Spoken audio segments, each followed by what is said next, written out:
Friday night, trading stops, everything's kind of checked. What is the check that happens there from the broker side? And what could potentially happen on the weekend? Let's make it an exciting example, because we know gold is, there's a finite source. And on the weekend, a meteor came crashing into Earth and it was full of gold. That's going to affect the gold price. So I had a discussion with a broker yesterday who told me how they handle issues with pricing. So they said if we have a massive issue with pricing, we rather want the trading to stop and the symbol to stop pricing than having the wrong executions or on the wrong price. So if you're the liquidity provider for the exact same broker that you're giving the risk management tool to, what is it that you tell the broker? That our risk management is not going to be biased to our liquidity. You're not biased there, you try to provide the best service. As an special example on the bridge or on the risk management, I have clients who are using the technology without using our liquidity, and just because the risk management tool tells you this is a behavior you have classified as too much risk, what do you want to do about it? It doesn't mean that this needs to be sent to iSAM as a hedge trade.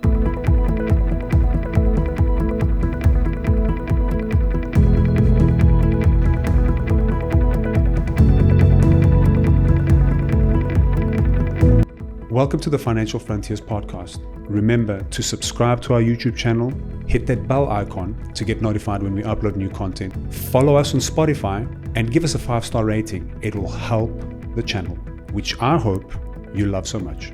So we have another Financial Frontiers podcast here. My guest is a revisit, Dennis. Welcome back to the new studio. You were one of the guests that I had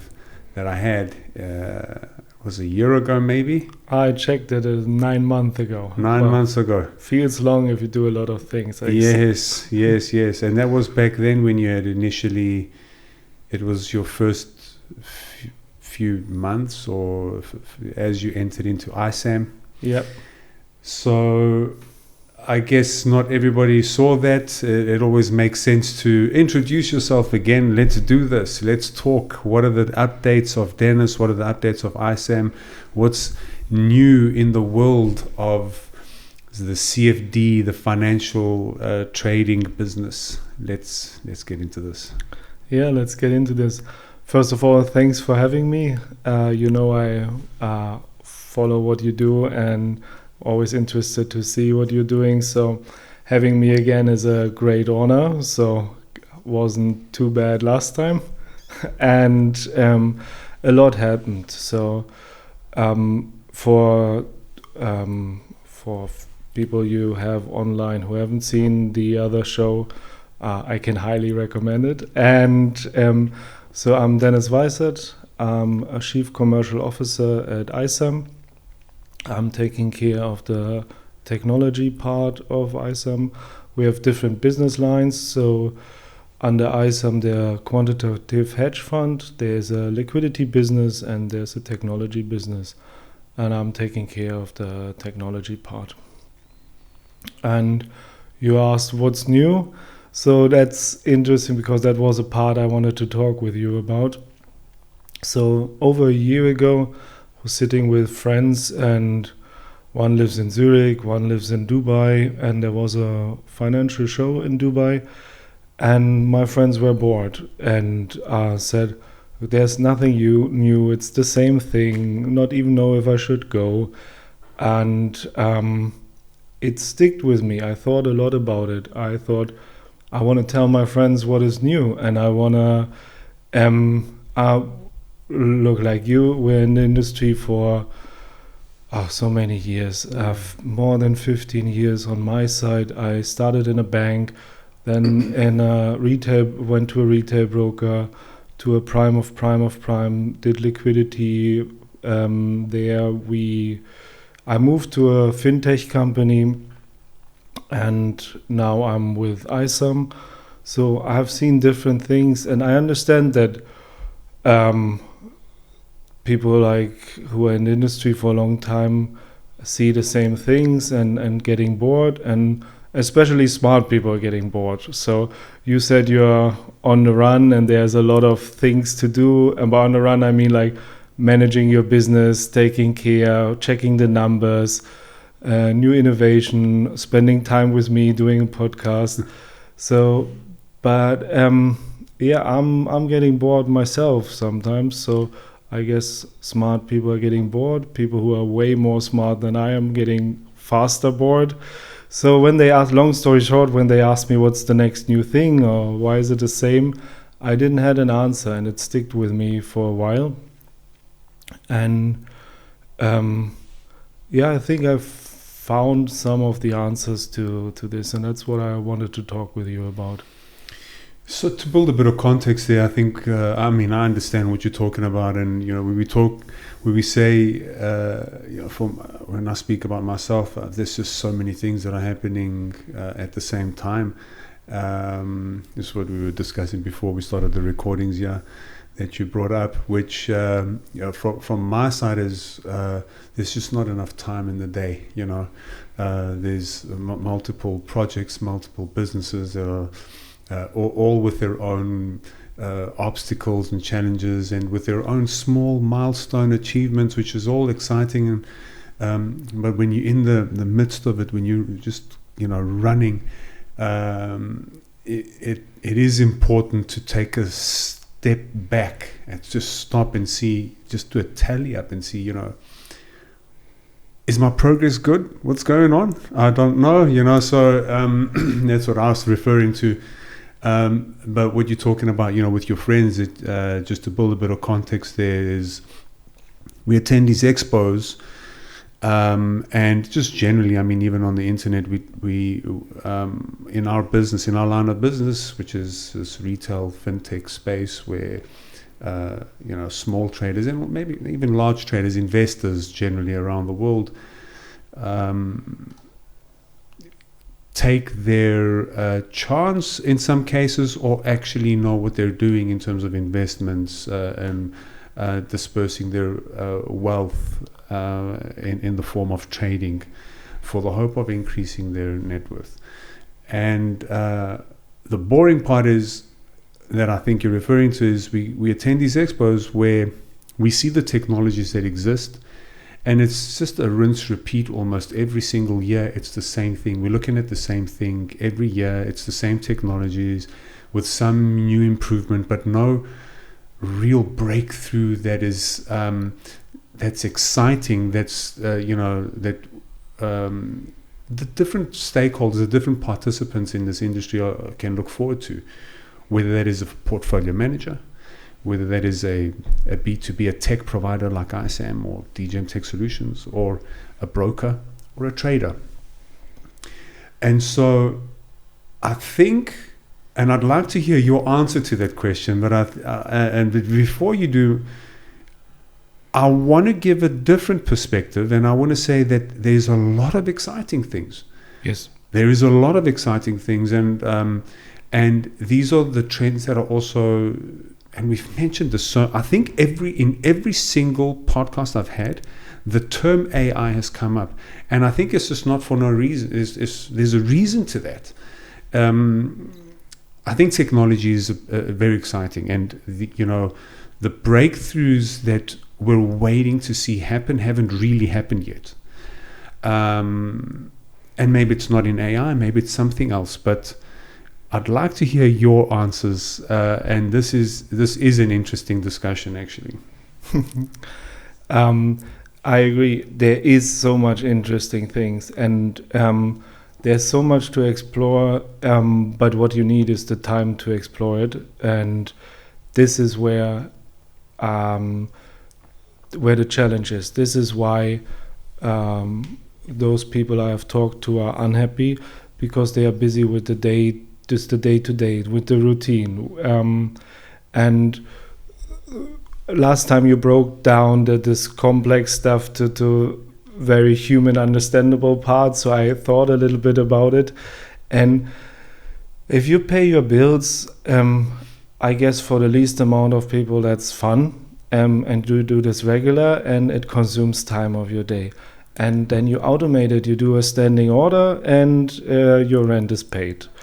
And then you clean, and then you buy a Hoover robot, and it's automated, and you clean a little bit less. And so you have more time for either self-development in a best case, for your kids, maybe in the best case for your kids if you have kids, or you do just something more fun. And this is where I think is a huge challenge, that the dealing desk spends 8 hours on classifying clients to make sure they're on the right feed. They're spending multiple hours on reconciliation to figure out, do they make money, do they lose money, where do they make money, where do they lose money. And this is why it's boring, because that's what you did yesterday, that's what you did last month, that's what you did 14 years ago.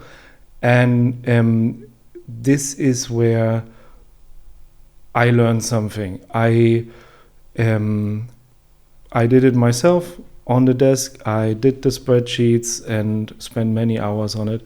And now we do something interesting at iSAM. We're matching people together from different backgrounds. So we're taking someone from the hedge fund side with someone from the retail brokerage background, match them together, and both learn from each other, see different worlds, and coming up with new ideas. And I think if you want to grow, if you want to have self-development as a person, you need time. And as a broker, if you want to move up the chain, if you're STP broker and you're becoming a broker who's handling a warehouse, who is handling risk, and you want to go up to being a market maker, you need investment, you need time, you need the right people, but only if you have built your foundation. So what we talked about, the standing order as a private person, or is it the robot Hoover or something similar? So this is what I learned from the quantitative hedge fund. The approach there is you understand something, you learn how it works, you put it in place, you automate it, and then you forget about it, so you can go to the next step.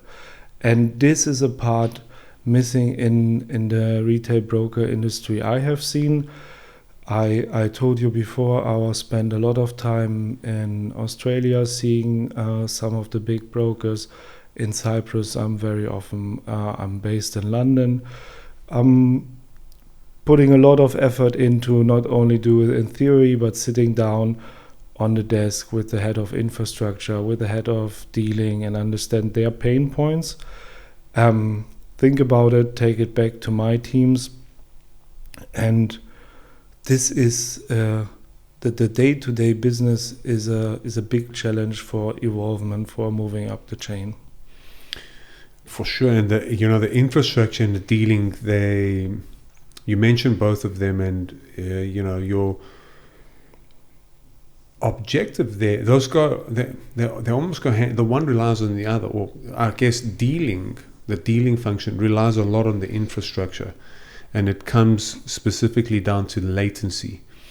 That's an important factor, and latency is this term that's been thrown around in the industry. I saw some LinkedIn posts from fellow tech providers that discuss this topic at length. And here's the thing, right? With latency, there's no wormhole, right? The proximity is proximity. There's only so much you can do. And just to, I guess, break it down here for whoever doesn't know what we're talking about here. When we're talking about latency, we're talking about the time it takes for an order to get sent from where the trading terminal is, where its origin, to the server or servers, the system that will process that order.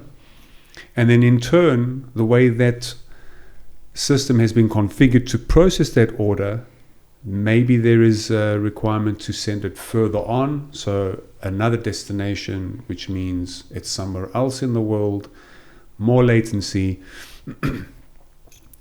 until it is accepted by a party, by some execution venue that is willing to take that order, and then sends back the confirmation, and ultimately back to where it originated.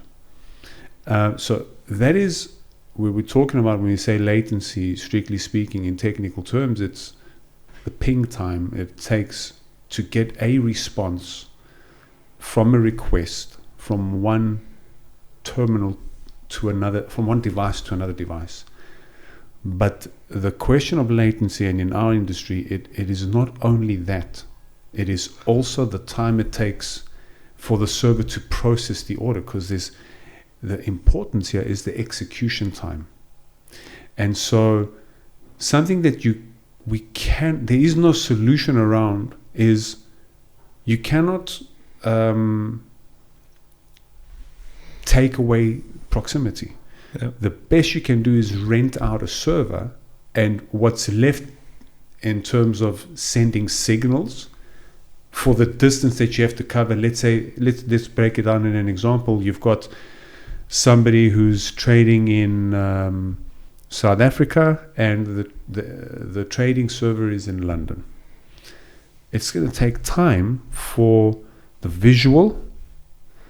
The trading terminal, obviously the trader is positioned in South Africa. They need to send an order in some way or form to the server in London.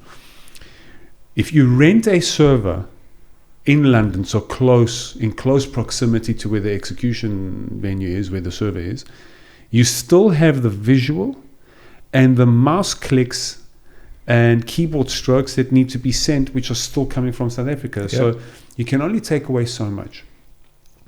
So when it comes to the infrastructure, latency is a big one, and the execution time is a big one generally, and it's important for traders and brokers alike.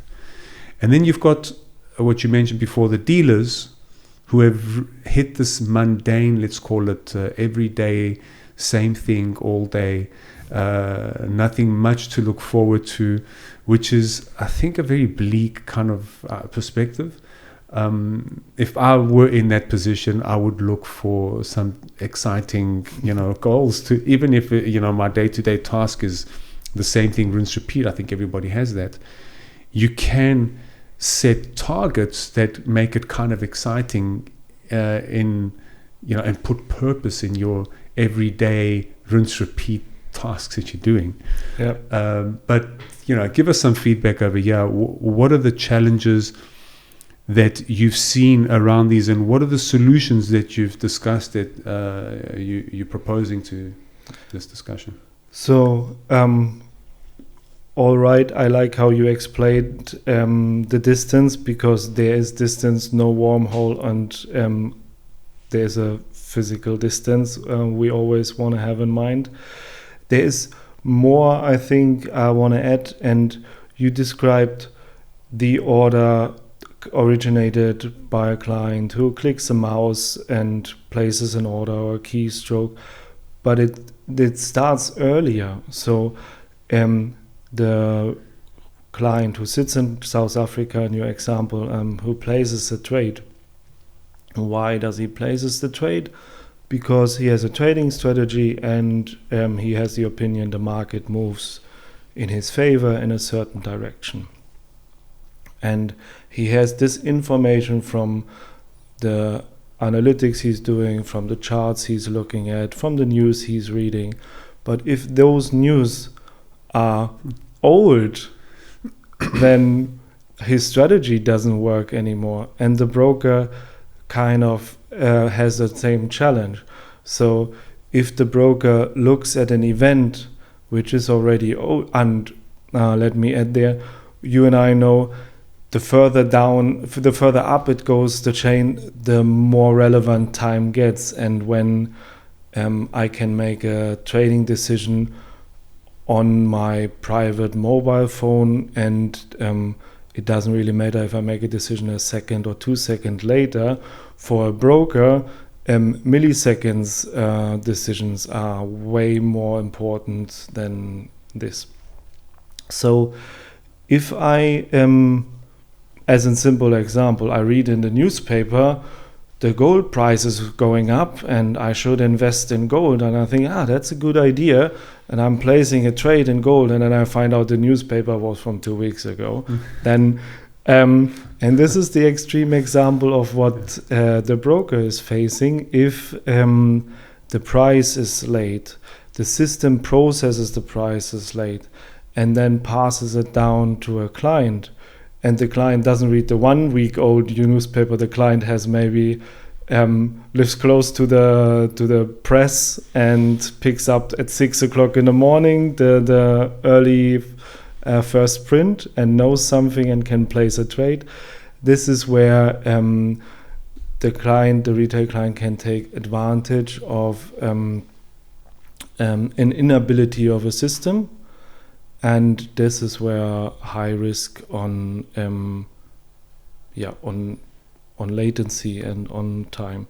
And then you're also right, if I'm executing an order and it travels very far and the infrastructure is not well done and it jumps over many hops, then I do not get filled at the price I maybe saw I wanted to trade on.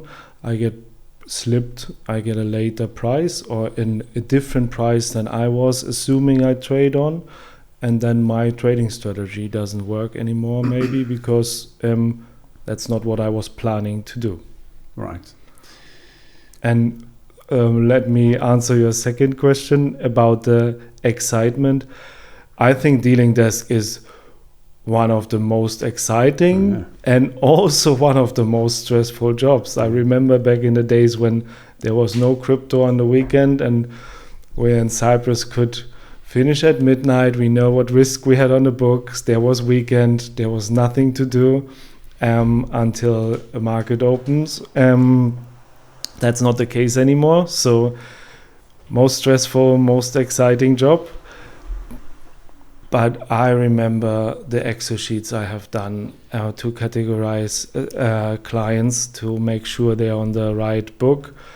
And there was many hours of my day which were less exciting. So if you can automate the categorization, and me as a dealer in this example just have to check, approve, and add the human element to the decision, then I'm saving 8 hours of my day and I do the exciting part. I'm deep diving, I'm understanding the strategy of the client, I understand if this client is using an advantage or disadvantage of my system, or I deep dive, I understand the strategy, I can measure the risk appetite. That's the fun part.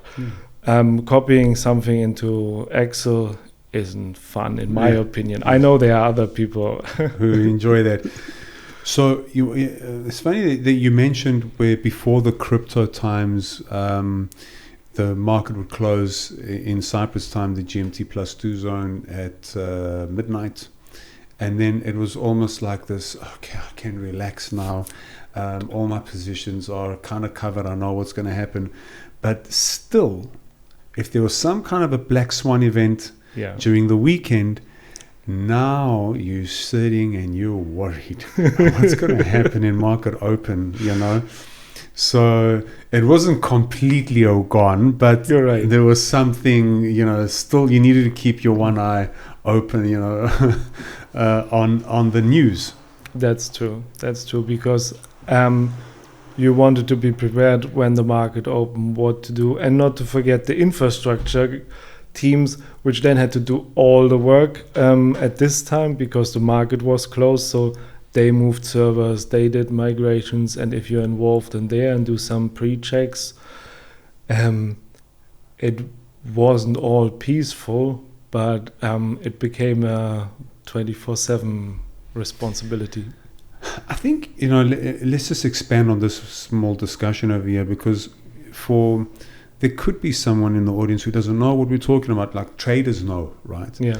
But let's break it down in layman terms here, or maybe by example, right? What are we talking about here?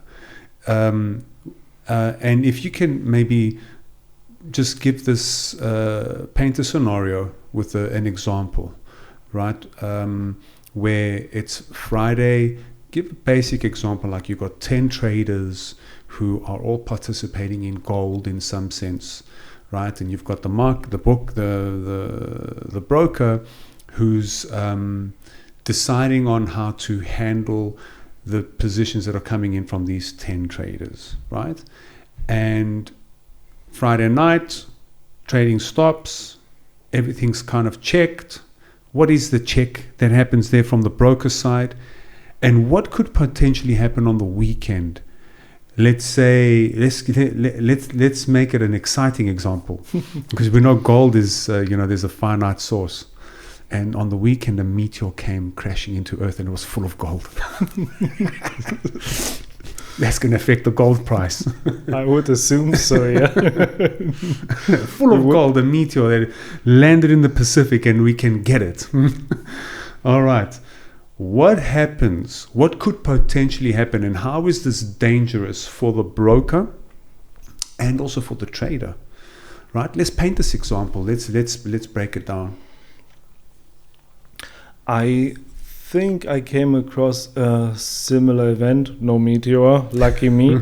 But I think back in the days there was some adjustment where currency pairs were correlated to each other, and then this cap was removed and the market plummeted. So my dealing days are long over.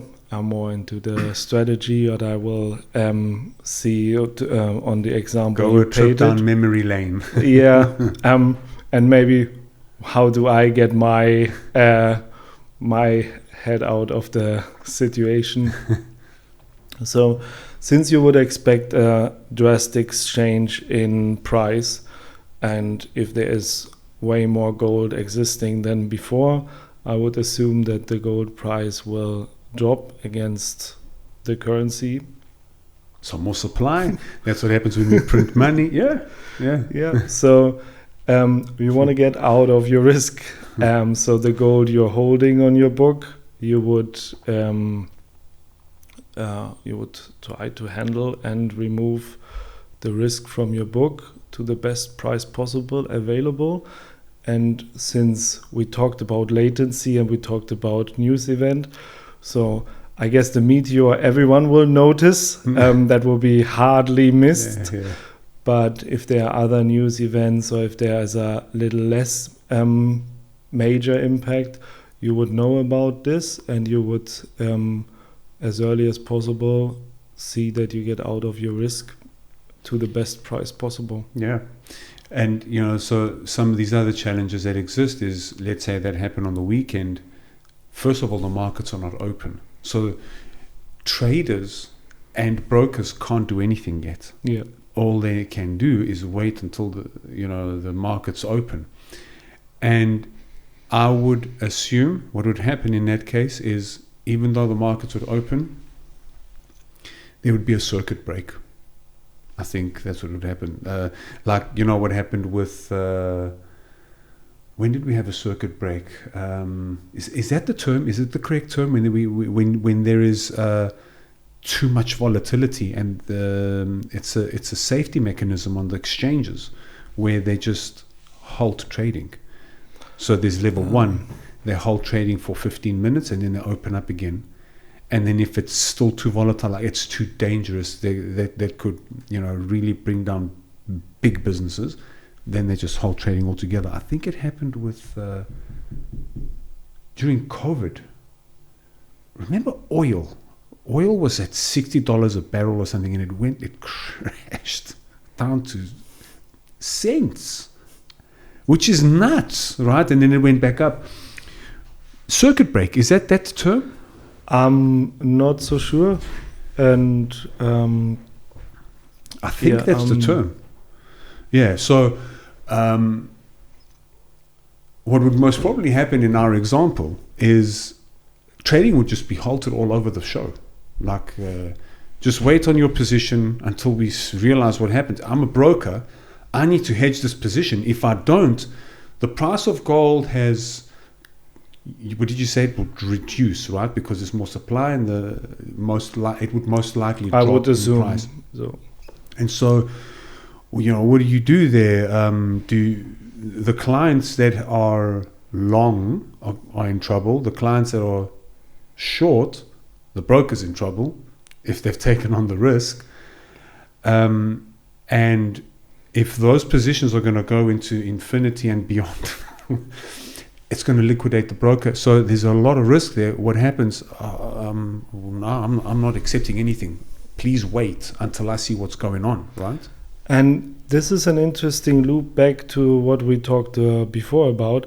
So I had a discussion with a broker yesterday who told me how they handle issues with pricing. So they said if we have a massive issue with pricing, we rather want the trading to stop and the symbol to stop pricing than having the wrong executions or the on the wrong price, because we have complaints, we have regulatory issues, we have reconciliation issues. So your idea of holding off pricing seems like something reasonable other players in the industry are doing. So instead of doing something wrong, holding off and then reorganizing yourself, checking, putting the right price in place and reactivating trading. And that goes back to what I said with the loop, to automation. There's a different thing if I find this out because if I slowly find this out because someone tried to withdraw the millions they did. Yeah. That's a very slow reaction. Or if my system monitors and says your gold price in the last seconds has changed over a different value, more than expected, more than the risk term you have set, cut pricing, for example. Or the system sends you an alert, you do not react on the alert. I told you our system then could phone. So the automation to have the reaction faster. And you would not even check the price in some examples. You would check the orders, the execution, because what would happen? You check the price and there's a price movement and different products behave different. But if you check the trades, if you check the clients and the client's orders, the client's profitability, and you see that, let's say you have missed the meteor for some reason, very, very good sleeper, or camping in the mountains. Yes. So you missed the meteor, you go to your desk and the system will say, for some reason, a lot of clients trading gold, they are all trading it in a same direction, and they are making all way more profits than it was the last 30 days or something. Then it tells you, I should look at the gold trades, yes. I think. Yes. And because the broker doesn't offer one product, and I'm sure the dealing desk has an eye on gold because it's a big market. Yeah. Big market. But that could happen in a minor currency, that could happen in an exotic, and until you pick this up takes longer. An automated system will pick this up faster and point you in the right direction. And then we go back to exciting dealing desk, handling the black swan event, definitely exciting what you write in your CV. The Excel spreadsheet maybe is not. So I asked my good old friend ChatGPT. Okay. What is a circuit break? So you like clever girlfriends. A circuit breaker. So not circuit break. So circuit breaker in financial markets is a temporary measure that halts trading to prevent extreme volatility and market crashes. It is triggered when a stock index such as the S&P 500 or an individual security experiences a rapid and significant price movement within a short period. So there's the different types of here. This is it. So level 1, 7% drop, 15-minute halt. Yep. So my memory does not deceive me. Level 2, 13% drop, another 15-minute halt. Level 3, 20% drop, trading halts for the rest of the day. So that's what circuit breakers are. That's what would happen. It's just to protect the markets, right? Yeah. Yeah. Right. So and then sorry about that part. So and I assume it will then, so it stops the market for rest of the this day. product. For that specific product. Yeah. Correct. So what will happen? The risk, I would guess, will get split over the other products, and you try to cover your position with different products and look at the strategy where you can diversify your risk. And that's a very good point, and also useful for traders, right? Because let's expand on that example. So let's say you're trading gold, and gold is based off of the US dollar, right? It's based. So I know this was a long time ago for you, but how would one mitigate their risk with other cross pairs or correlated products for the one instrument that is halted? It's an interesting topic. Yeah. So I want to be a little bit less specific to not give wrong advice. Yes. If someone want to get out of their gold position and says, but Dennis said, and so because we're doing something similar or the same for brokers. So the first thing is you look at the symbol, the product, and you have, as you said, dollar gold, and you have a risk at this symbol, and you can handle the risk there. In your case, you cannot, so you're looking at something else. But even in our world, without black swan event at the moment, you want to handle your risk. Broker want to handle their risk, and they can do this in dollar gold. But they could also look at other products, euro dollar to handle the dollar part of the risk, or to look at cross-currency pairs, different ones, or what we do is we're helping brokers to look at their currency exposure and not the currency pair exposure. And then you know what is your risk in gold, but you know what's your risk in dollar, what's your risk in pounds, what's your risk in the other products. And then instead of hedging to get out of the risk, instead of hedging in the product where you're overexposed, where it doesn't fit your risk appetite, you hedge in other products at more liquid markets. Perfect example from you, the gold market is closed, so there's no liquidity, nothing to hedge, so you look at other products you can hedge to get out of the risk. And that's the day-to-day more advanced what a broker can do by hedging, by reducing their yield, and hedging smarter by doing the hedge in a more liquid product instead of the product they are overexposed. Products, client trades are netting themselves sometimes, then products can net themselves and can net off, and then you trade the more liquid product. So in your case, I cannot trade dollar gold. What else does the system tells me I can trade to reduce my risk? I think what we're tapping into here is maybe not primarily, but a very important attribute to what defines a sophisticated trader that knows what they're doing. And not only traders, and also the brokers, right? Yeah. In where you have the insight, or you've done your home, you've put in the hours so much that you know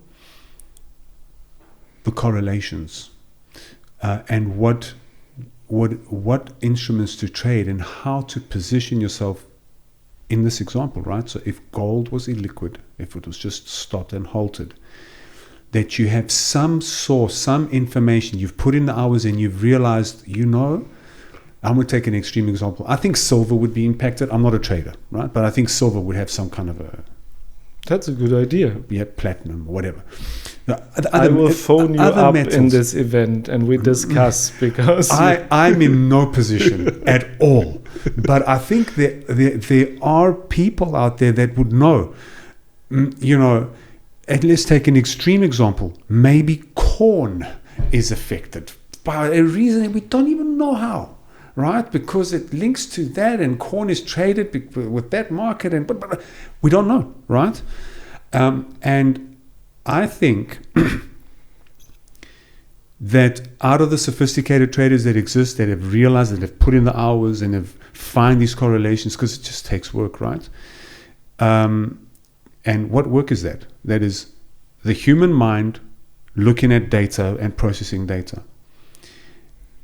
And I have no doubt that AI can do a better job, but not today, right? Because it can process a lot more data. And I think this is what we're discussing here. We're tapping into what it truly means to position yourself properly in the markets, where you know what you need to do to protect your money at the end of the day. And this is what all brokers are doing. This is what traders are doing all day, all night. This is what you're trying to figure out is,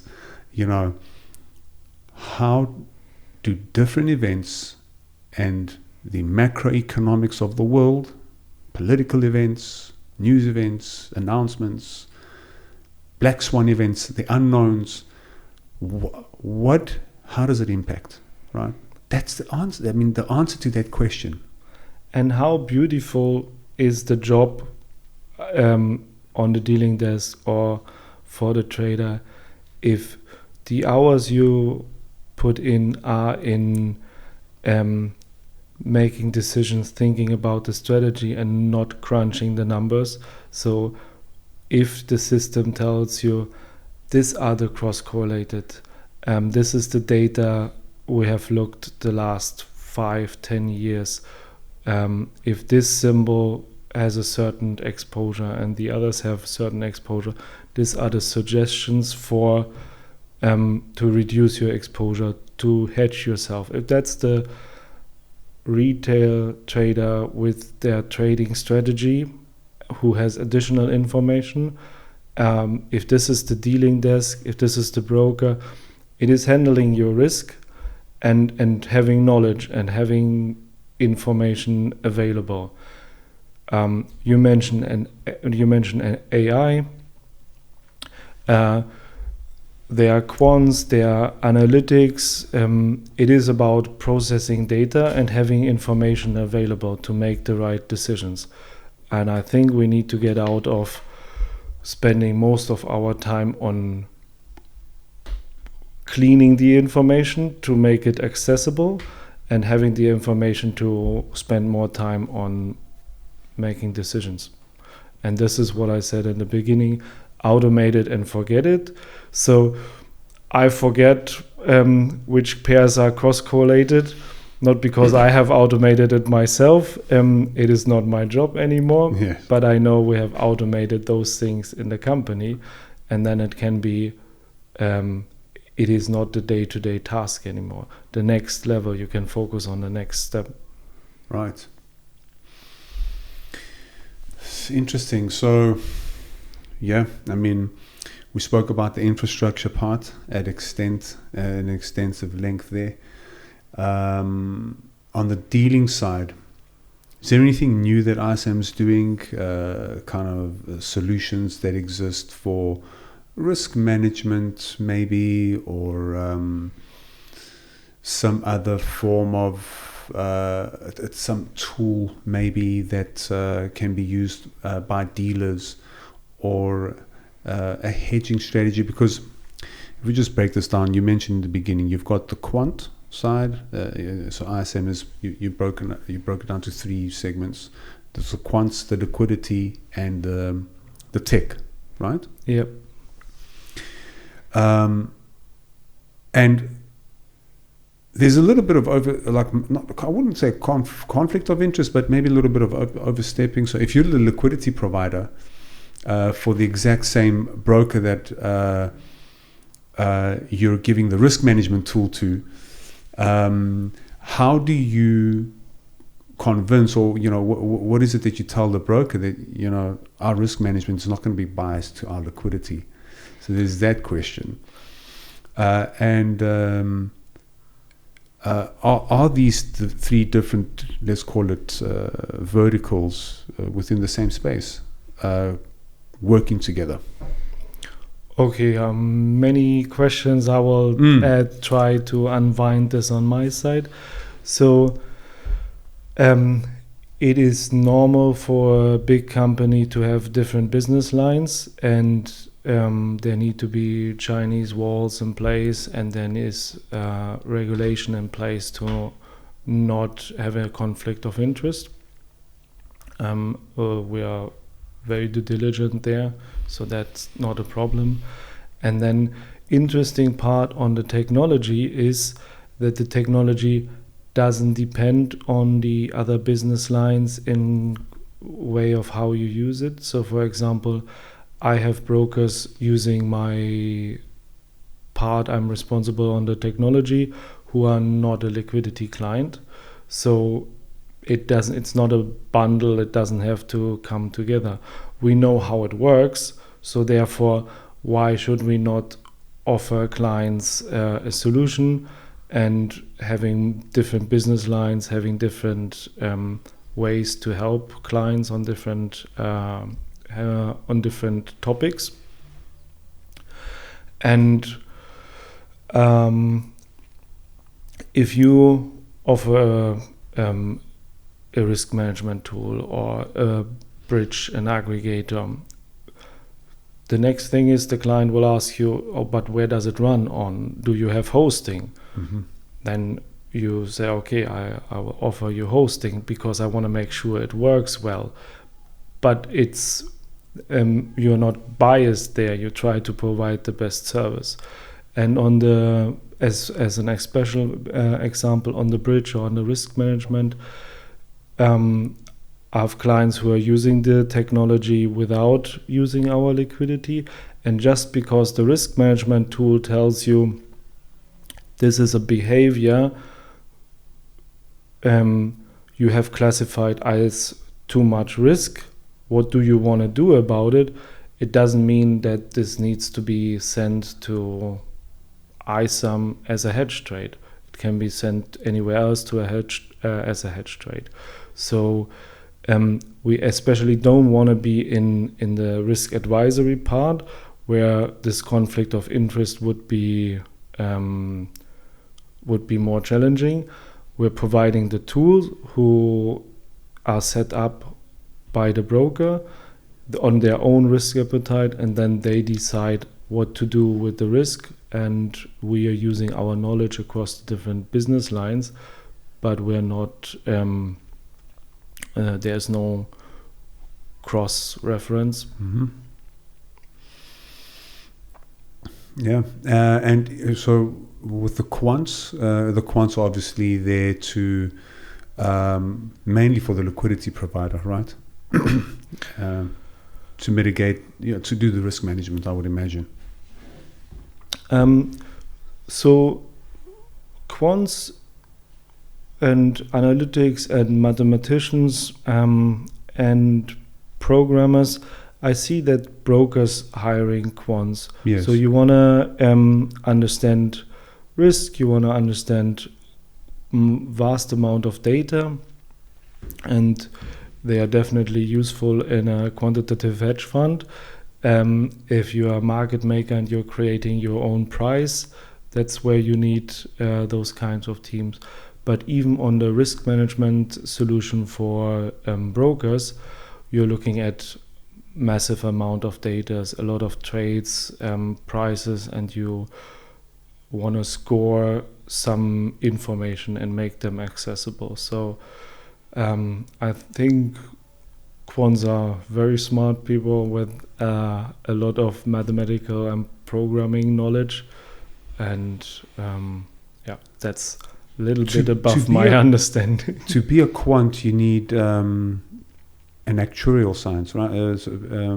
You need to be an actuary, I think, or one of the professions. It's a science, actuarial science. So it's mathematics, predictive analytics, these kinds of things that maths models that predict the future. Yeah. I'm sure I will step on someone's toes when I explain what I think what a quant is. I think it's a mathematical wizard. A maths wizard, yeah. And not to be confused with a quant processor. Yeah, okay. No, you mean what would replace the PC at some point? The CPU, yeah. This Google had some breakthrough. It was a recent news event. Did you see that? No, I didn't. They spoke about there was this process, this mathematical equation that a normal CPU apparently would take, I want to say millions of years, right, to do. And like the fastest processors today would take millions of years to conclude this formula, this math formula, such a complex formula. And they managed to do it in seconds with the quant. The biggest challenge with quant processing is its sensitive state, that it throws out errors. And IBM have been heavily invested in trying to get this thing working. Google. But what was that event?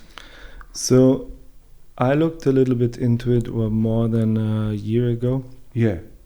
And from what I understood, I know very much on the surface, is that it's still more a theoretical process than something in action, because you need completely new hardware. You need to rethink. It's not just a faster processor of the infrastructure and the technology we use now. It's different. And as you said, the errors, so the noise which is produced, I don't mean the acoustical noise, like the noise of data is the challenge. But I'm not there. So I just I asked my friend again. What is this quant? So Google recently made a significant investment in quantum computing with the introduction of the latest quantum processor, Willow. This was in December 2024. So key achievements: error reduction, computational speed, and implications for the multiverse theory.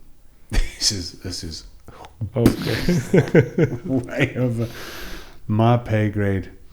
But I'm sure they use quants. For sure.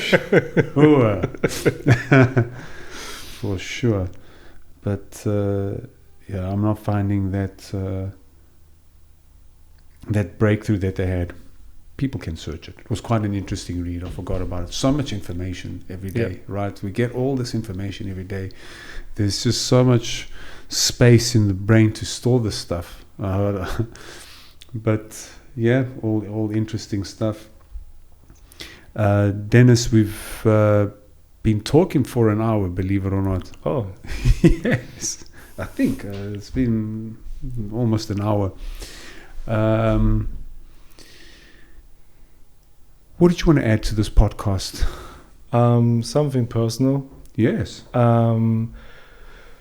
So what I always liked most is working together with clever people, learn from clever people, and it's just driven, highly motivated individuals who want to work, who want to learn, who are not angry and not bored and not lazy.